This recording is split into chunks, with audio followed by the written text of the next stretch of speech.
Sometimes I wish we had confessional booths in Unitarian Universalism. Not that I'm longing to change my religion or anything, but that dark, anonymous booth seems really appealing at times. A way to be granted absolution for my failings and for the things that I'm not proud of. Just being able to sneak in there and admit my weaknesses and failings to someone, at least under the guise of anonymity, and be granted absolution? It's deeply appealing, don't you think? But I don't have that. So I'm going to take a chance and ask you all if you'd hear my confession for a moment. Perhaps even grant me some forgiveness for my unenlightened, fearful ways and send me on my way a little less burdened, maybe? Are you up for that? Okay. Here goes.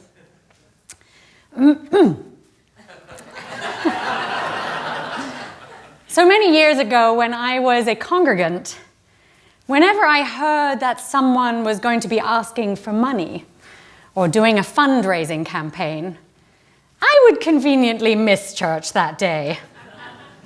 I would dodge the steward's phone calls and ignore their emails and avoid meeting with them in person. I know this is terrible to admit at the launch of our capital campaign, but I just really hated being asked for money. I didn't want them to pressure me or make me feel guilty.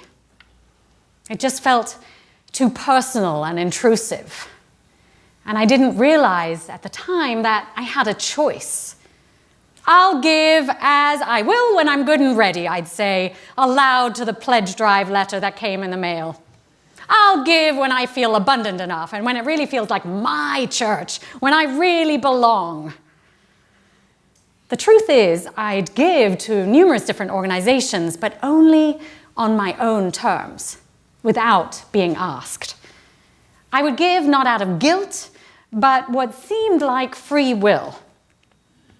No matter how worthy the cause, it always felt a little like someone asking you if you were going to give them a birthday gift this year. And it rather ruined the impulse for me to give. I wanted it to be my idea to give. I guess it was about having a sense of freedom and power to make my own choices. Truth is, if I'd heard what was happening this Sunday, I'd likely have avoided coming. In fact, the people who might identify with me are probably not even here today. Hey, I get it. I'm sorry they're not here because there's so much more to this than asking for money. But I really get it. I mean, I wish they were here to help me face all of these lovely people who did show up, who are clearly more enlightened than I was. But I get it. I remember how I used to feel. So I'm asking all of you in attendance here to forgive me. Can you find some compassion for my earlier failings around being asked for money? Oh, thank you, thank you. I even got some compassion for my fear of sharing myself fully and honestly, for my fear of not having enough and wanting to share on my own terms. You see, I grew up with a sense of scarcity, mostly around love. My material needs were provided for, but I was an unwanted child. So it always felt like there wouldn't be enough love for me in this world, and that I'd have to struggle and fight for it, or be really good to earn it. And that caused me to contract and feel like I needed to hold onto what little I could even more fiercely. And it wasn't conscious, but I could see it in my patterns growing up. I was scared that if I gave away too much of anything I had, that I would be left empty. And then I started doing a lot of personal work, learning to find and source the love that I was longing for within myself. I realized something that may sound completely obvious to many of you. I learned that love begins and ends inside of me. That it doesn't come from outside of me. Instead, all the love I needed would have to begin inside. But in addition to that, I understood something that seemed counterintuitive at first. Once I learned to source the love inside, I found out that if I didn't share the love, it would stagnate. The gift of love felt empty, simply kept within me. It was an energy that I needed to be paid forward and shared with others if I wanted to keep experiencing the abundance of love. And understanding that started to impact my feelings about money. What if it was the same with money? What if money was just another form of energy, another form of love that needed to move through me and not stagnate? What if sharing more freely actually gave it more meaning? What would it feel like to acknowledge that there was enough, that there's enough to be able to share some of mine with others? What if I needed to share it with others in order to truly feel alive and whole? As I thought these thoughts, I noticed myself relaxing and breathing more deeply, and my body moving from stiffness to ease. And I felt a sense of greater contentment and purpose. I felt more in the flow of life. In this month's newsletter, I shared the spiritual practice of thinking of ourselves as flowing streams, and I'm wearing my special river stole to match the flowing streams today. When we allow our experiences, our feelings, our love and material blessings to flow through us, rather than letting them dam up and get stagnant within us, we nourish not only ourselves, but we feed the world around us. Rather than fearfully holding onto them, grasping them, worrying that there will never be more, we become conduits, connected to the interdependent web of all existence. My biggest lesson in shifting my consciousness around money is to allow that stream within me to flow. To know that when I share my abundance, more will fill its place. To trust that as I allow thoughts, feelings, and energy to nourish and then move through me, I make space for more. Nature and life teach us again and again to allow things to move through us, not to hold on to them, to not grasp onto them for fear that there won't be more, to trust the abundant stream of life. Now this is an act of faith. It takes great trust to move from fearing scarcity to trusting and knowing that something will replenish us. This is the faith of abundance. Now, I know that many of you are far more evolved than I am on this front, and I mean that honestly and humbly. I know how extraordinarily generous so many of you are. You probably know that scarcity and abundance are states of mind. When we're grateful for what we have, we feel abundant and able to share. But when we look mostly at what we lack, at the glass half empty, then scarcity and fear drive us to contract. Ironically, I've known homeless people to be some of the most generous people I've seen. Now, they're certainly not rolling in money, but I've watched them act abundantly. Given a sandwich on a street in New York, I saw a homeless man share it with a friend.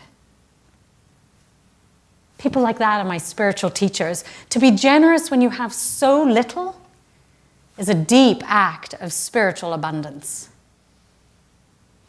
A colleague of mine, Reverend Angela Herrera, wrote, "Abundance is not about having what you want, but about noticing what you have and multiplying it through sharing it, multiplying it through your manner of being in the world."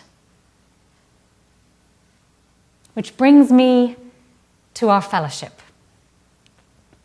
Throughout the years, many of you have shared your abundance with this community to be able to help it multiply and thrive. But for 10 years now, since CVUUF bought these beautiful buildings and took on a large mortgage and rent, you've been struggling and living with fear. Fear that we won't be able to continue under these circumstances. Fear that our continued scarcity might shut us down. We have so many good ideas and plans for our ministry together, but with our budget stretched thin for so long now, we're running out of funds. We can't continue on this path of scarcity. We're housed in beautiful buildings we can't currently afford without this capital campaign. Well, let's just sell these buildings and do church in a field, I hear some of you saying. Or let's reduce our programs and staff to make it work. But this is scarcity thinking, my friends. This would be a huge step backwards. This is thinking that we cannot make our mission work. And this doesn't value what we already have. Do not underestimate the importance of this home for our community. For 40 years, you roamed the wilderness, so to speak. 10 years ago, you saw the vision and wisdom of a permanent home for this fellowship. And you raised enough money to literally, finally put CVUUF on Google Maps. You created a place that people can come to not just on Sundays, but a place for gathering, for learning, for laughter, for outreach, for celebration like we're doing today, and for worship. These are not just buildings. They're the foundation from which we're able to live out our mission of nourishing spiritually courageous people who transform the world through justice and compassion. And they're also a home for families, young and old. This home is necessary today more than ever as a sanctuary from all the harsh realities of our world. Don't you agree? Yes. So the constant talk of not enough for us to fund vital programs, ministry, and mission, well, it wears on the soul. It wears on all of the leadership. And it wears on what we can do in this world. As Reverend Victoria Safford writes, what would happen in your congregation if the discussion changed from what we can and cannot afford to what we choose to fund? What could we choose to fund inspired by our mission and vision when survival is no longer our only conversation? Amen. When financial stability and security allow us to touch the world in more profound and generous ways. There are so many more amazing things that we could do. And many of you expressed those hopes and dreams over the last few months. And your ideas are collected in our vision statement on our website. And I encourage you to read it and get inspired if you haven't gone there yet. At our brunch later, we're going to video anyone who wants to share their further vision for the future. We have so much good right here. We're heading in a strong direction with the wind at our back, with engaging worship, with dynamic religious education, and an active, meaningful social justice program that makes a difference in the world. We have everything in place for tremendous success and vitality, except for this debt. So that's exactly what we're going to be addressing. That's what we're going to change once and for all with the official launch of our capital campaign today. Can I hear a yes? May it be so.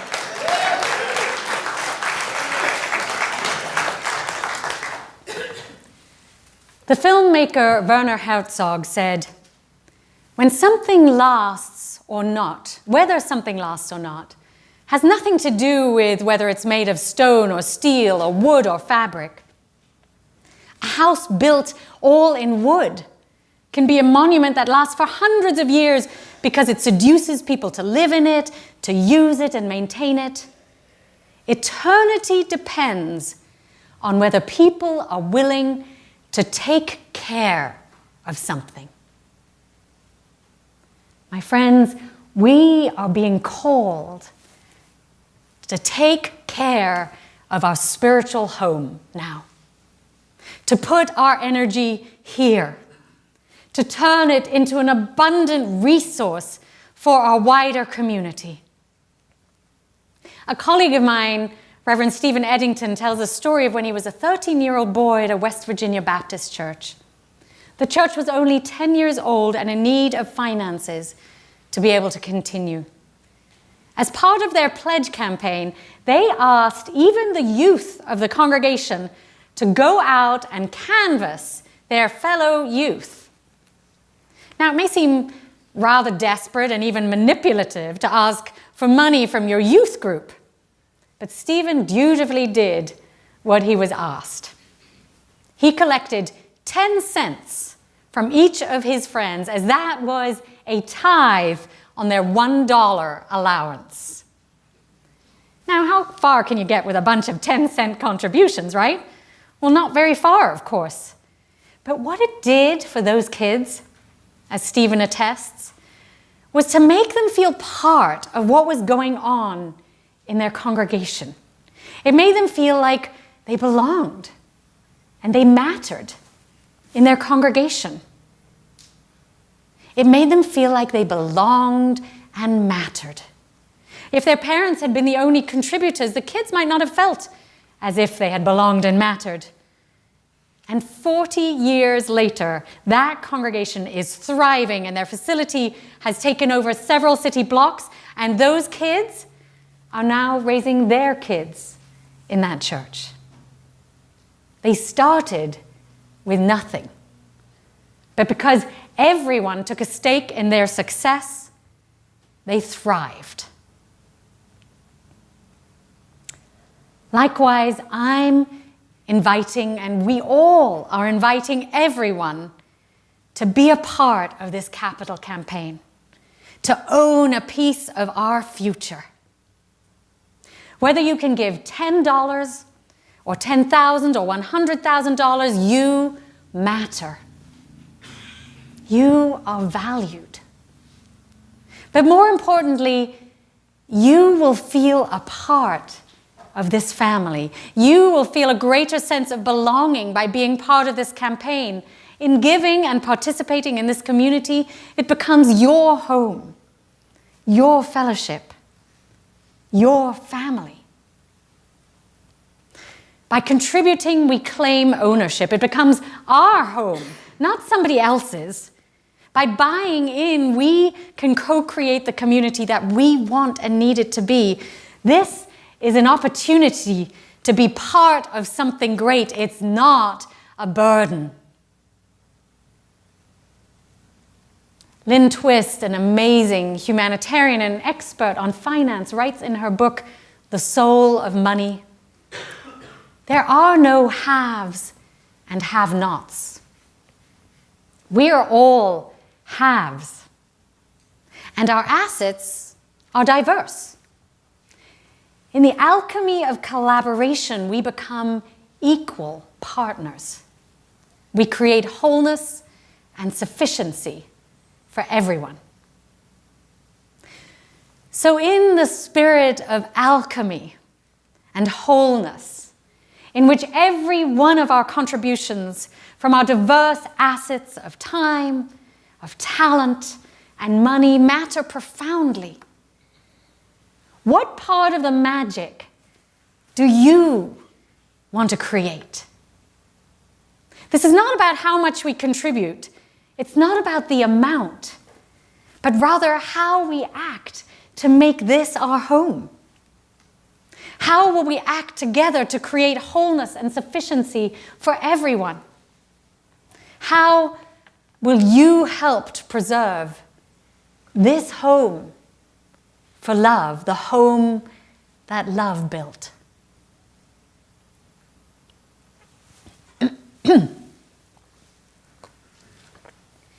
Now, as your minister, I've thought long and hard, believe me, about how I might participate in this. On one hand, I'm your employee. I'm here to serve you as your minister.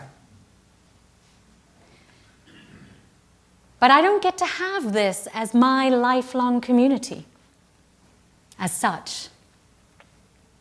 However, I believe so sincerely in the work of this fellowship, and I care so strongly that it thrives, that I want to take part in this. I want to invest in the future of this community. I care deeply about the way we change lives week in and week out, the way we support the sick and the elderly, the way we serve the poor, the way we advocate for and partner with those who need greater justice. I'm moved by the way we teach our children to be better stewards of the earth and kinder people. Just look at that glorious song. Thank you so much, Rick. I'm moved by the way we build loving community, the way we teach one another and help each other grow, the way we help nourish wiser and more thoughtful human beings. I care passionately about the survival of this fellowship. Whether or not this community can be here for me and my family for the rest of my life, I want to make sure it survives for all of you and for your children and grandchildren and for their children. This is a welcome oasis in the desert. This is a sanctuary for love, for compassionate values, and for justice for all. This is a healing space, a place for your chosen family, a place to call home. So after careful reflection, discussion, and heart-searching, and no small amount of internal wrestling, Michael and I have decided to give this community the biggest gift we've ever given by far. Now, there were lots of reasons we could think of not to do this. Michael is going to be going back to graduate school to do a master's in writing in June. Gabriel's in school. We have a large mortgage on our home. And I'm currently the sole provider for our family. But despite so much financial uncertainty, we've decided to give generously to support this community. And we're choosing to give $10,000 to this campaign.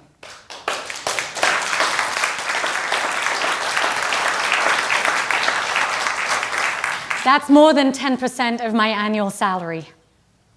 And now I know there are many others here who are able to give much more generously than that, and we are so blessed to have you in our midst. And there are others for whom such an amount would be an unthinkable, unmanageable stretch. And I won't lie, it's a stretch for us. It feels huge, and I admit, it makes my heart palpitate a bit. I didn't sleep much last night thinking that I was going to share this with you. especially with my family's current economic reality. And now that you know some of my history with money, you'll know that it's a bold decision for me. However, we also feel really good about it. It feels really good to put our money into a place that is making such a visible, obvious difference in so many people's lives. Rather than giving it to a large, faceless nonprofit or spreading out a little to many organizations, we can actually see the results here. We're so excited to see CVUUF succeed. We want to do our part to make that happen. And I want to thank my husband for being willing to go there with me. We believe so strongly in this fellowship's mission, in everyone who is a part of this, and in the difference that CVUUF can make in the wider community, that we want to support it at the edge of our ability, just like you and April, Jason, have been willing to do. Thank you. So, my friends, I invite you to join me. Like me, I wouldn't be surprised if many of you are wrestling with this decision. It's big. And that's absolutely normal. But the important spiritual lesson here is to enter into your own struggle with scarcity and abundance, to wrestle with and possibly transform through the process, to be intentional in having that dialogue with yourself about your values and how you want to invest in them. I know I feel proud how far I've come from the days when I would totally avoid church money conversations to where I'm open to investing as generously as I can in my values. So are you willing to join me in thinking about what this fellowship truly means to you? What does its existence right now, and particularly in the future, mean to you and your family? This is your home. This is your extended family. This place calls you to your full humanity. And if you're new here, welcome to your new home. Welcome to your new family. We will not abandon you. We'll accompany you through life, from birth, through childhood, religious education, to marrying you, raising your kids, to supporting you in your old age until your dying day. CVUUF is here for you every day, every week, for all of you. For many of you, this is where your best friends are. This is where you raise your children with a sense of values. This is where you share your joys and your sorrows. Beloveds, this fellowship is our home. It's what we make of it. It's larger than any one of us individually because it's more than the sum of all of us. Of all our intentions, this is our unique alchemy, our beautiful legacy, our collective difference in the world. We choose to belong, and we choose to make a difference. So I ask all of you, what part do you wish to play in ensuring the future of this fellowship? Our children's children will smile knowing we acted boldly to preserve this fellowship for them. And decades later, they may not remember what was said today, but they will remember what we did today. What we did to preserve this house of love for everyone.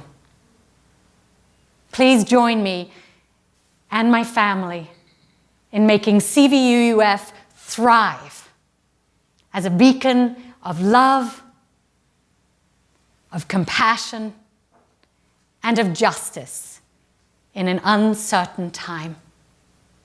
Will you join me? Yes. May it be so.